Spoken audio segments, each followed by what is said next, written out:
ఎన్నికలకు ముందు చాలా కాన్ఫిడెంట్గా ఉన్నారు సార్. కాన్ఫిడెంట్గా కూడా చెప్పారు భారతీయ జనతా పార్టీ నాయకులు, మోదీ, అమిత్ షాలతో సహా మిగిలిన నాయకులందరూ కూడా. ఎన్డీఏకి 400+ సీట్లు, భారతీయ జనతా పార్టీకి దానిలో 370+ సీట్స్ ఖచ్చితంగా వస్తాయని చెప్పి మొదటి దశ, రెండవ దశ, మూడవ దశ, నాలుగవ దశలు అయ్యే కొద్దీ వారి మాటల్లో ఎక్కడో కాస్త అంత కాన్ఫిడెన్స్, అంటే ఇప్పుడు జరుగుతున్న ప్రచార సభల్లో దాన్ని పెద్దగా స్ట్రెస్ చేయట్లేదు సార్. దాని మీద స్పెసిఫిక్గా మాట్లాడట్లేదు, కాన్ఫిడెంట్గా మాట్లాడలేకపోతూ ఉన్నారు. మాట్లాడడం అనేది నినాదంగా కాకుండా ఇప్పుడు 400 ఎందుకు ఇవ్వాలని వివరణ ఇచ్చుకుంటున్నారు. వాస్తవంగా సభల్లో వివరణ ఇచ్చుకుంటున్నారు. దీనికి కారణం ఏంటంటే 2 పరిణామాలు జరిగాయి దీనివల్ల. ఒక పరిణామం ఏంటి అంటే 400 సీట్లు వస్తే ఏం చేస్తుంది బీజేపీ ఏం చేస్తుంది అనేది బీజేపీ చెప్పలేకపోయింది. ఇప్పుడు 300 పైగా సీట్లు వచ్చినప్పుడు 303 వచ్చింది. 370 బీజేపీకి ఇచ్చి 400 బీజేపీకి ఇస్తే ఏం చేస్తారు? గతంలో మెజారిటీ వస్తే 2 కోట్ల ఉద్యోగాలు ఇస్తారన్నారు, ఇవ్వలేదు. మరి ఎందుకు దేనికి 400 సీట్లు ఇవ్వాలి అనే ప్రశ్నకు కన్విన్సింగ్గా బీజేపీ నరేటివ్ బిల్డ్ చేయలేకపోయింది. సో దాన్ని అంతకుముందు మాకు బీజేపీకి మెజారిటీ ఇస్తే రామ మందిరం కడతాం, బీజేపీకి మెజారిటీ ఇస్తే ఆర్టికల్ 370 రద్దు చేస్తాం, బీజేపీకి మెజారిటీ ఇస్తే సిటిజన్షిప్ యాక్ట్ తెస్తాం, ఇలా ఎజెండా చెప్పగలిగారు. ఇప్పుడు బీజేపీకి 400 ఇస్తే ఏం చేస్తాం? ఇంతవరకు మీరు ఏమన్నా చెప్పారా? చూడండి, ఏం చెప్పలేదు. చివరికి యూనిఫామ్ సివిల్ కోడ్ తెస్తామని కూడా అనలేకపోతున్నారు. ఎందుకు అనలేకపోతున్నారంటే యూనిఫామ్ సివిల్ కోడ్ పట్ల ట్రైబల్స్లో బాగా వ్యతిరేకత ఉంది. లేకపోతే అనేవారు, ఈ ఎన్నికల్లో మీరు గమనించండి, ఉమ్మడి పౌరస్మృతి అనే చర్చే పెట్టడం లేదు. లేకపోతే ఎందుకు పెట్టడం? మా 400 సీట్లు ఇవ్వండి, ఉమ్మడి పౌరస్మృతిని మేము తీసుకొస్తాం అనే స్లోగన్ ఇవ్వాలి కదా. ఎందుకు ఇస్తలేరు? ఉమ్మడి పౌరస్మృతి పట్ల గిరిజన ప్రాంతాల్లో తీవ్ర వ్యతిరేకత ఉంది. అందుకే సుశీల్ కుమార్ మోడీ ఇటీవల చనిపోయారు, సీనియర్ బీజేపీ నాయకులు. సుశీల్ కుమార్ మోడీ నాయకత్వంలోని పార్లమెంటరీ స్టాండింగ్ కమిటీ ఉమ్మడి పౌరస్మృతి గిరిజనులకు వర్తించకూడదు, గిరిజన ప్రాంతాలకు వర్తించకూడదు అని రికమెండేషన్ ఇచ్చింది. దాని పేరేమో ఉమ్మడి పౌరస్మృతి, కానీ ఉమ్మడిగా వర్తించదు. ఈ రకంగా స్టేట్మెంట్ ఇచ్చింది. ఆల్రెడీ గుజరాత్లోని ట్రైబల్ ఏరియాస్లో కూడా బీజేపీ పట్ల వ్యతిరేకత మొదలైంది. సో అందువల్ల దేశంలో ఉన్న ఆదివాసీ ప్రాంతాల్లో, ట్రైబల్ ప్రాంతాల్లో ఇది నెగటివ్గా పోతుంది అని గమనించిన బీజేపీ ఈ ఎన్నికల్లో ఉమ్మడి పౌరస్మృతిని తీసుకురాలే చర్చలోకి. అందుకే ఎక్కడా ఉమ్మడి పౌరస్మృతి ఎజెండాగా ఎన్నికలకు పోతలేరు. సో అందువల్ల ఇక మిగిలింది అదొక్కటే. బీజేపీ ఎజెండాలో ఉన్నది 3: అయోధ్య, ఆర్టికల్ 370, ఉమ్మడి పౌరస్మృతి. సో అయోధ్య అయిపోయింది, రామ మందిర నిర్మాణం కూడా అయిపోయింది కనుక అది ఇష్యూగా లేదు. ఆర్టికల్ 370 రద్దు అయిపోయింది కనుక అది ఇష్యూగా లేదు. మిగిలిన ఉమ్మడి పౌరస్మృతిని తెస్తామనే ధైర్యం బీజేపీ చేయలేకపోయింది. కారణం ఏంటంటే హిందూ పోలరైజేషన్ కొరకు యూనిఫామ్ సివిల్ కోడ్ అని అంటే ఆదివాసీ ప్రాంతాల్లో, ట్రైబల్ ఏరియాస్లో ఇది చాలా పెద్ద వ్యతిరేకతకు కారణమయ్యేటట్టుంది. అందువల్ల ఈవెన్ ఈశాన్య రాష్ట్రాల్లో బీజేపీకి మంచి బలం ఉన్నటువంటి నార్త్ ఈస్టర్న్ స్టేట్స్లో కూడా ఉమ్మడి పౌరస్మృతి పట్ల చాలా వ్యతిరేకత. సో మా సాంప్రదాయాలు వేరు, మాకు నాగాస్ ఉంటారు, వాళ్ళు ఈవెన్ మహిళా రిజర్వేషన్లను కూడా అక్కడ ఇష్యూ. సో అందువల్ల ఈ డైవర్సిటీ, భారతదేశంలో ఉన్న డైవర్సిటీ వల్ల ఉమ్మడి పౌరస్మృతి పొలిటికల్గా కూడా కౌంటర్ ప్రొడక్టివ్ అవుతుందేమో అన్న అనుమానం వచ్చింది. అందువల్ల 400 సీట్లకు ఇస్తే ఏం చేస్తారో చెప్పలేని పరిస్థితి ఉంది కనుక అది ఛాలెంజ్గా మారింది. కానీ 400 సీట్లు వస్తే ఏం చేస్తారో బీజేపీ చెప్పలేకపోయింది, ఇండియా కూడా చెప్పింది, కాంగ్రెస్ చెప్పగలిగింది. అది చాలా ఎఫెక్టివ్గా చెప్పి జనంలోకి కూడా బాగా తీసుకెళ్ళగలిగారు. అంటే ఒకవేళ దానికి కారణం కొంతమంది బీజేపీ నేతలు ఇచ్చినటువంటి స్టేట్మెంట్లు. అనంత్ కుమార్ హెగడే లాంటి వాళ్ళు మాకు గనక 400 సీట్లు వస్తే మేము రాజ్యాంగాన్ని మార్చేస్తాం అని మొదలుపెట్టారు.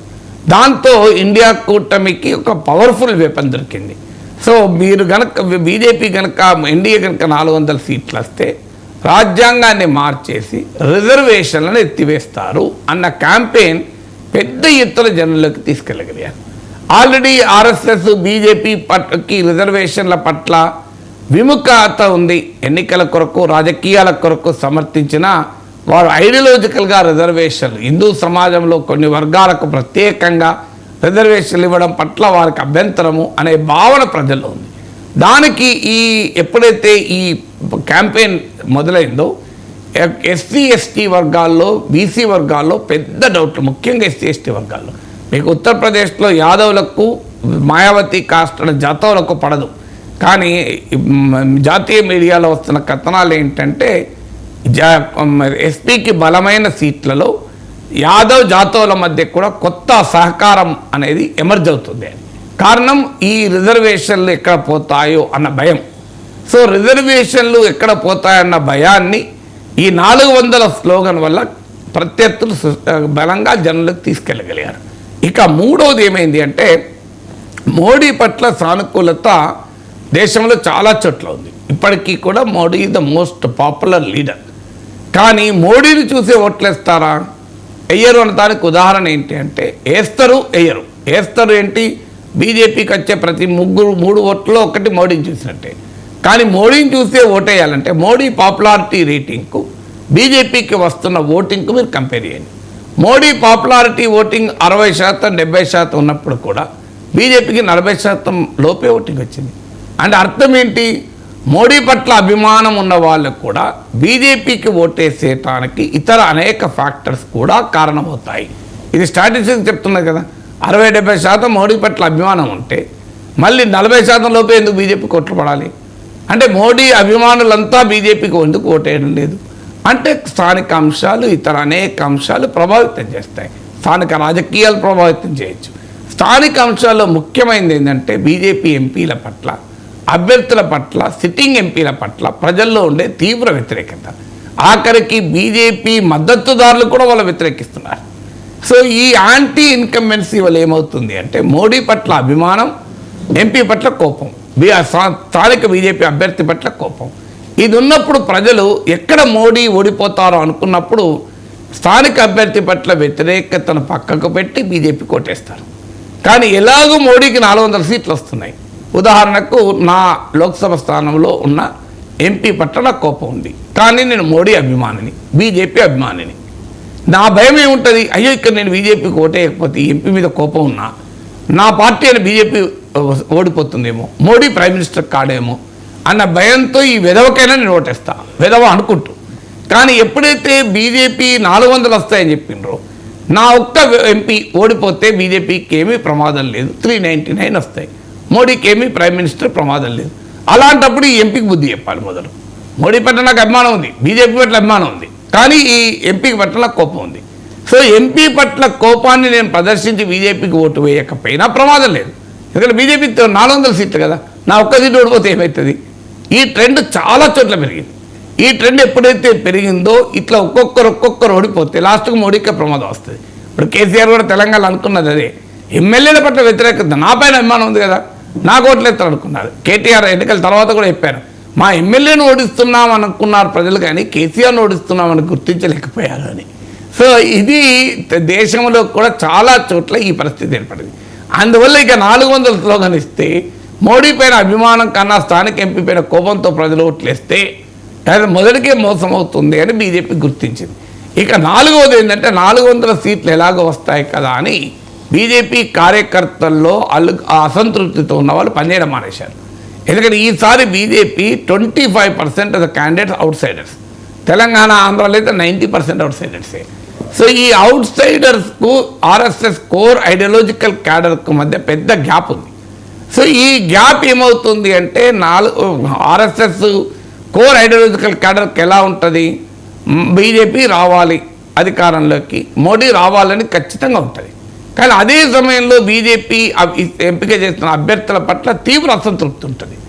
సో ఈ రెండు సైమల్టేనియస్గా ఉంటాయి. సో బీజేపీ ఓడిపోతుంది అనుకున్నప్పుడు తమ అసంతృప్తిని పక్కన పెట్టైనా వాళ్ళు రంగంలో దిగుతారు, పనిచేస్తారు. ఎందుకంటే వాళ్ళకి బీజేపీ గెలవాలి, మోడీ గెలవాలి. కానీ ఎప్పుడైతే బీజేపీ ఎలాగూ గెలుస్తుంది, మేము పనిచేసినా చేయకపోయినా, మేము సరిగా వర్క్ చేసినా చేయకపోయినా అనుకున్నప్పుడు ఆటోమేటిక్గా ఆ అసంతృప్తిగా ఉంటారు. ఇతర పార్టీల నుంచి వచ్చి నెత్తిన పెట్టుకుంటున్నారు, అవినీతి పనులను కూడా తీసుకొచ్చుకుంటున్నారు, ఎవరికి పడితే వాళ్ళ టికెట్లు ఇస్తున్నారు అని కోర్ ఆర్ఎస్ఎస్ పరివారంలో పనిచేసేటువంటి నిస్వార్థంగా పార్టీ కోసం పనిచేస్తున్న కార్యకర్తల్లో ఉన్న అసంతృప్తి కాస్త ముందుకొస్తుంది. సో మనం పనిచేయకపోయినా పార్టీ గెలుస్తుంది కదా, సో మనం అసంతృప్తితో ఉండి పనిచేయకపోయినా పార్టీకే నష్టం జరుగుతలేదు కదా అనే ఉదాసీనత ఈ కార్యకర్తలు పెరిగింది. ఇది బీజేపీకి చాలా పెద్ద సవాల్గా మారుతుంది. ఈ కారణాలను గుర్తించినటువంటి మోడీని మొదట్లో కూడా చెప్పాను. మోడీ ప్రత్యేకత, బీజేపీ ప్రత్యేకత ఏంటంటే పబ్లిక్ పల్స్ను సైంటిఫిక్గా పట్టుకోగలుగుతారు. బహుశా ఈ పల్స్ పట్టుకున్నారు కనుకనే గతంలో లాగా 400 ఎన్డీఏ 370 బీజేపీ అన్న నినాదాలు ప్రామినెంట్గా ఇవ్వడం లేదు. అనడం లేదని నేను అన్నాను, కానీ ప్రామినెంట్గా అనడం లేదు. ఒకవేళ చెప్పినా వివరణతో చెప్తున్నారు. ఎందుకు 400 కావాలి, ఎందుకు 370 కావాలి అని వివరణ చెప్తున్నారు తప్ప అది ఇక మాకు 400 వచ్చేసినాయి అనే రీతిలో క్యాంపెయిన్ చేయడం లేదు.